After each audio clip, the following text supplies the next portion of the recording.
Friends, భారతదేశంలోని అతిపెద్ద oil and gas కంపెనీకి ట్రంప్ ప్రభుత్వం ఇప్పుడు ఏ లైసెన్స్ ఇచ్చింది? ఇరాన్ ఫైటర్ జెట్ పైలట్ల గురించి ఎలాంటి ఆరోపణలు చేసింది? అలాగే బంగ్లాదేశ్ భారత్ ప్రభుత్వాల మధ్య వెనుక ఏం జరుగుతోంది? డాలర్ రిజర్వుల విషయంలో భారత్ ఏ రికార్డును సాధించింది? భారత్పై ప్రభావం చూపించే చాలా ముఖ్యమైన అప్డేట్స్ ఈ వీడియోలో ఉన్నాయి. ఒక మంచి news reserve bank of India నుంచి వచ్చింది. ఫారెక్స్ రిజర్వ్స్ మరోసారి $700 బిలియన్ మార్కును దాటాయి. లేటెస్ట్ న్యూస్ ప్రకారం ఆగస్టు 7, 2026 నాటికి భారత్ ఫారెక్స్ రిజర్వులు సుమారు $707 బిలియన్ చేరుకున్నాయి.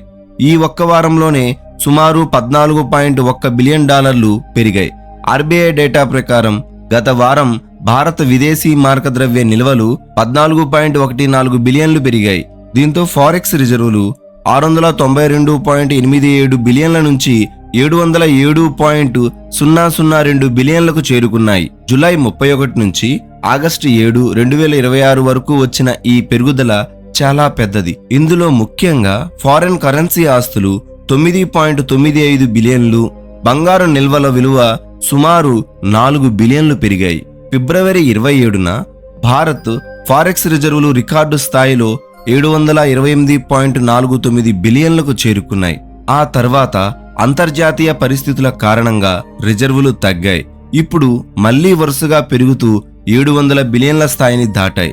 ఇక ఒక అమెరికన్ డాలర్ వాల్యూ ప్రస్తుతం $95.45గా ఉంది. ప్రస్తుతం రూపాయి విలువను స్థిరంగా ఉంచేందుకు ఆర్బీఐ విదేశీ మారకద్రవ్య మార్కెట్లో జోక్యం చేసుకుంటున్నట్లు రాయిటర్స్ నివేదించింది. తర్వాత అప్డేట్ భారత్లోని అతిపెద్ద oil and gas company ONGC గురించి.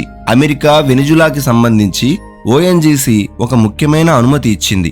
అమెరికా ట్రెజరీ డిపార్ట్మెంట్ వెనిజులాలో ఓఎన్జీసీ మళ్లీ ఆయిల్ అండ్ గ్యాస్ పెట్టుబడులు పెట్టడానికి, తన కార్యకలాపాలను ప్రారంభించడానికి అనుమతి ఇచ్చినట్లు వార్తలు వచ్చాయి. దీంతో ఓఎన్జీసీ వెనిజులాలోని ఆయిల్ అండ్ గ్యాస్ ప్రాజెక్టులో మళ్లీ పెట్టుబడులు పెట్టవచ్చు. అలాగే అక్కడ తన కార్యకలాపాలను తిరిగి ప్రారంభించవచ్చు. ఇంతకుముందు వెనిజులా అధ్యక్షుడిగా నికోలస్ మదురో ఉన్న సమయంలో అమెరికా ఆ దేశంలోని ఆయిల్ అండ్ గ్యాస్ రంగంపై అనేక ఆంక్షలు విధించింది. ఆ కారణంగా ఓఎన్జీసీ కూడా అమెరికా ఆంక్షలను పాటించాల్సి వచ్చింది. దీంతో ఓఎన్జీసీ పెట్టుబడి పెట్టిన కొన్ని ప్రాజెక్టుల కార్యకలాపాలను నిలిపివేయాల్సి వచ్చింది.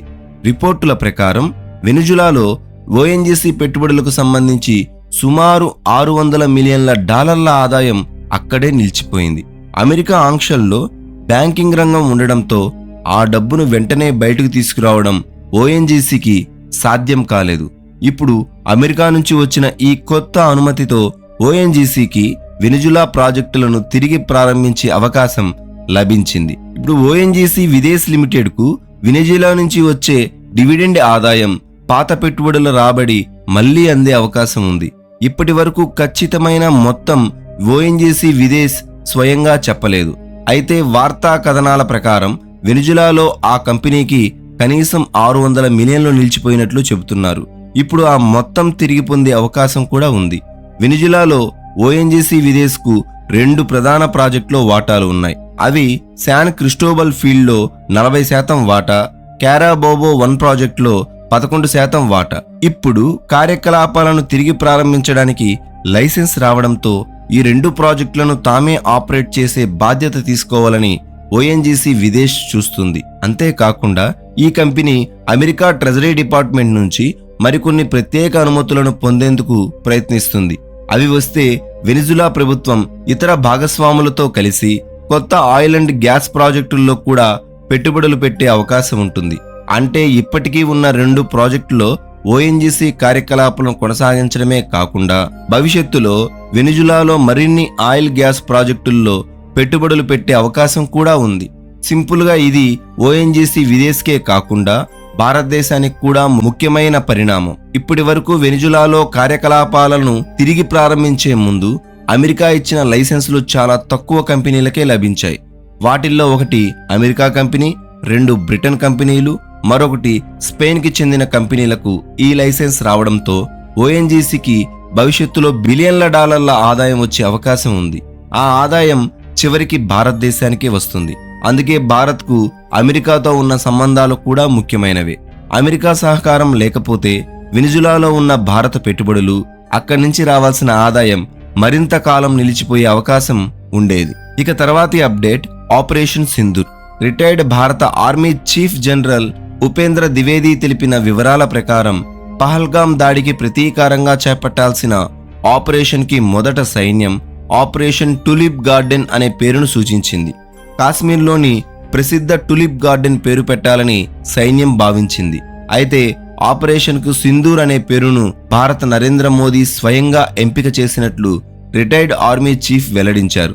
అంటే సైన్యం సూచించిన పేరు టులిప్ గార్డెన్ కాగా ప్రధాని ఎంపిక చేసిన పేరు ఆపరేషన్ సింధూర్ అయింది. ఉగ్రవాదుల దాడిలో భారత మహిళల భర్తలు ప్రాణాలు కోల్పోయారు. దాంతో వారి నుదుటిన సింధూరం అనేది చెరిగిపోయిందని, దానికి ప్రతీకారం తీర్చుకోవాలనే భావంతో ఈ ఆపరేషన్ కు ఆపరేషన్ సింధూర్ అనే పేరు పెట్టాలని ప్రధాని మోదీ సూచించినట్లు జనరల్ ఉపేంద్ర ద్వివేది తెలిపారు. ఆ తర్వాత ఆర్మీ, ఎయిర్ ఫోర్స్, నేవీ ఈ 3 దళాలు కలిసి ఆపరేషన్ సింధూర్ పేరుతో సమన్వయంతో ఆపరేషన్ నిర్వహించాయి. ఇక ఇరాన్కు సంబంధించిన తదుపరి అప్డేట్ చూద్దాం. ఇరాన్ ప్రభుత్వం వెల్లడించిన సమాచారం ప్రకారం తమ దేశానికి చెందిన 3 ఫైటర్ జెట్ పైలట్లు ఖతార్ ఆధీనంలో ఉన్నారని తెలిపింది. ఇరాన్ ఆర్మ్డ్ ఫోర్సెస్ ప్రకారం జావెద్ సలాహీ, అబ్దుల్ మాజిద్, ఉమ్రాన్ అనే 3 పైలట్లు గత 6 నెలలుగా ఖతార్లో ఉన్నారు. అయితే ఖతార్ వారిని ఇంకా ఇరాన్కు తిరిగి పంపలేదని ఇరాన్ ఆరోపించింది. ఈ 3 పైలట్లు ఫైటర్ జెట్స్ కూలిపోయిన తర్వాత ఖతార్ భూభాగంలో దిగినట్లు ఇరాన్ తెలిపింది. అనంతరం ఖతార్ భద్రతా బలగాలు వారిని తమ ఆధీనంలోకి తీసుకున్నాయని చెప్పింది. మరో పైలట్ ఈ ప్రమాదంలో మరణించగా అతని మృతదేహాన్ని గత నెలలో ఖతార్ ఇరాన్కు అప్పగించిందని, అయితే మిగిలిన 3 పైలట్లను ఇంకా విడుదల చేయలేదని, వారి కుటుంబ సభ్యులు లేదా స్నేహితులతో మాట్లాడేందుకు అనుమతించడం లేదని ఇరాన్ ఆరోపించింది. అయితే ఖతార్ మాత్రం ఈ 3 ఇరాన్ పైలట్లను తాము పట్టుకున్నామని వచ్చిన ఆరోపణలను ఖండించింది. ఖతార్ దీనిపై స్పందిస్తూ ఇరాన్ చెబుతున్న ఆ 3 పైలట్లకు సంబంధించి ఎలాంటి ఆధారాలు లేవని చెప్పింది. ఫైటర్ జెట్ కూలిపోయిన తర్వాత ఖతార్ సెర్చ్ అండ్ రెస్క్యూ బృందాలను పంపింది. అయితే వారికి ఒక ఇరాన్ పైలట్ మృతదేహం మాత్రమే లభించిందని, ఇరాన్ అధికారులను సంప్రదించి ఆ మృతదేహాన్ని వారికి అప్పగించామని ఖతార్ తెలిపింది. ఇక్కడ మరో ఆసక్తికరమైన విషయం ఏమిటంటే ప్రస్తుతం ఇరాన్, అమెరికా మధ్య చర్చల్లో ఖతార్ మధ్యవర్తిగా వ్యవహరిస్తోంది. పాకిస్తాన్ ద్వారా చర్చల్లో పురోగతి రాకపోవడంతో ఇరాన్ ఖతార్ ద్వారా అమెరికాతో మాట్లాడడం ప్రారంభించింది. అయితే ఇప్పుడు అదే ఖతార్పై ఇరాన్ ఆరోపణలు చేస్తుంది. దీనివల్ల మధ్యప్రాచ్య దేశాల మధ్య ఉన్న నమ్మకం లోపించి అనుమానాలు, విభేదాలు ఎంతగా ఉన్నాయో తెలుస్తోంది. ఇరాన్ తమ 3 పైలట్లను ఖతార్ అదుపులో ఉంచిందని చెప్పడానికి తమ వద్ద ఆధారాలు ఉన్నాయన్నది, కాబట్టి ఈ పైలట్ల విషయంలో వారు ఎక్కడ ఉన్నారు అనే నిజం స్పష్టంగా తెలియాల్సి ఉంది. భారత్, బంగ్లాదేశాలపై తదుపరి అప్డేట్. భారత్ ప్రభుత్వం బంగ్లాదేశ్ కొత్త ప్రధాని తారిక్ రెహమాన్ను భారత్కు రావాల్సిందిగా ఆహ్వానించింది. ఆయనకు 2 ఆహ్వానాలు అందాయి. ఒకటి, ప్రధాని నరేంద్ర మోదీతో ప్రత్యేకంగా సమావేశం కావడానికి ద్వైపాక్షిక పర్యటనకు ఆహ్వానం. 2, బ్రిక్స్ అవుట్రీచ్ సమ్మిట్కు అతిథిగా హాజరు కావడానికి మరో ఆహ్వానం. అయితే తారిక్ రెహమాన్ భారత్ పర్యటన విషయంలో ప్రస్తుతం 2 రకాల వార్తలు వస్తున్నాయి.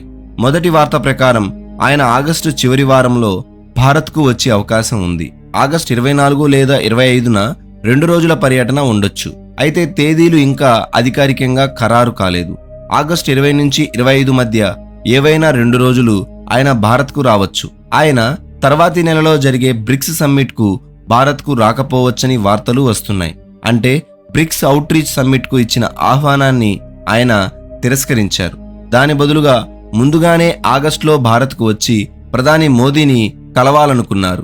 ఆయన బ్రిక్స్ సమ్మిట్కు దూరంగా ఉండడానికి కారణం మాత్రం అధికారిక సమాచారం లేదు. అమెరికా ట్రంప్ ప్రభుత్వం అసంతృప్తి చెందకూడదనే ఉద్దేశంతో కావచ్చని, లేదా అమెరికా నుంచి ఒత్తిడి ఉండవచ్చని కొన్ని ఊహాగానాలు వినిపిస్తున్నాయి.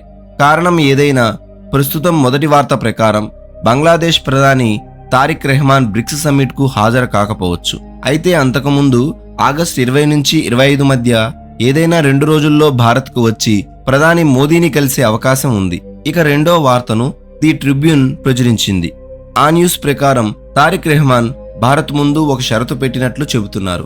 ఆయన భారత్కు రావాలంటే భారత్ షేక్ హసీనాను బంగ్లాదేశ్కు అప్పగించే ప్రక్రియను వేగవంతం చేయాలని కోరినట్లు తెలిసింది. షేక్ హసీనాను బంగ్లాదేశ్కు అప్పగించే వరకు తాను భారత్కు రానని తారిక్ రెహమాన్ చెప్పినట్లు అందులో ఉంది. ఈ షరతును బంగ్లాదేశ్ ప్రభుత్వం భారత హైకమిషనర్ దినేష్ త్రివేదీకు తెలియజేసినట్లు ఆ రిపోర్టు పేర్కొంది. ఆ తర్వాతే భారత హైకమిషనర్ తారిక్ రెహమాన్ను కలిశారని, అనంతరం ఆయన న్యూఢిల్లీలో ప్రధాని మోదీతో 1-on-1 సమావేశానికి వచ్చినట్లు తెలిసింది. ప్రస్తుతం 2 రకాల వార్తలతో అసలు నిజం ఏది అనేది రాబోయే రోజుల్లోనే స్పష్టమవుతుంది. అయితే ఈ 2 వార్తలు నిజమయ్యే అవకాశం కూడా ఉంది. ఉదాహరణకు ఆగస్టు 25కు ముందే భారత్ షేక్ హసీనాను బంగ్లాదేశ్కు అప్పగించే ప్రక్రియను పూర్తి చేస్తే ఆ తర్వాత తారిక్ రెహమాన్ భారత్కు రావచ్చు. జియో పాలిటిక్స్ లో పరిస్థితులు చాలా వేగంగా మారుతుంటాయి. కొన్నిసార్లు ఒక్క రాత్రిలోనే మొత్తం పరిస్థితి మారిపోవచ్చు. ఇప్పుడు ఈ విషయంలో మనం వేచి చూడడం తప్ప ఇంకేమీ చేయలేం. తాజా వార్తల ప్రకారం కూడా తారిక్ రెహమాన్ భారత పర్యటనను షేక్ హసీనా అప్పగింత విషయంలో పురోగతితో ముడిపెట్టినట్లు బంగ్లాదేశ్ చెబుతోంది.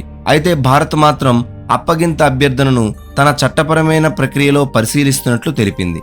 అయితే షేక్ హసీనాను వెంటనే బంగ్లాదేశ్కు పంపాలా అనే విషయంలో కేవలం రాజకీయ ఒత్తిడి కారణంగా వెంటనే అప్పగించడం కంటే భారతదేశం చట్టపరమైన ప్రక్రియను పూర్తిగా పరిశీలించి ఆమె భద్రత, న్యాయమైన విచారణకు హామీ ఉందో లేదో చూసిన తర్వాతే నిర్ణయం తీసుకోవడం మంచిది. ప్రస్తుతం ఇదొక దౌత్యపరమైనదే కాకుండా చట్టపరమైన అంశం కూడా. కాబట్టి తొందరపాటు నిర్ణయం కంటే భారత్ తన ప్రయోజనాలు, చట్టపరమైన బాధ్యతలను దృష్టిలో పెట్టుకొని నిర్ణయం తీసుకోవడం సరైన మార్గం. మరిన్ని న్యూస్ అప్డేట్ కోసం మా ఛానల్ని ఫాలో అవ్వండి. Thank you so much.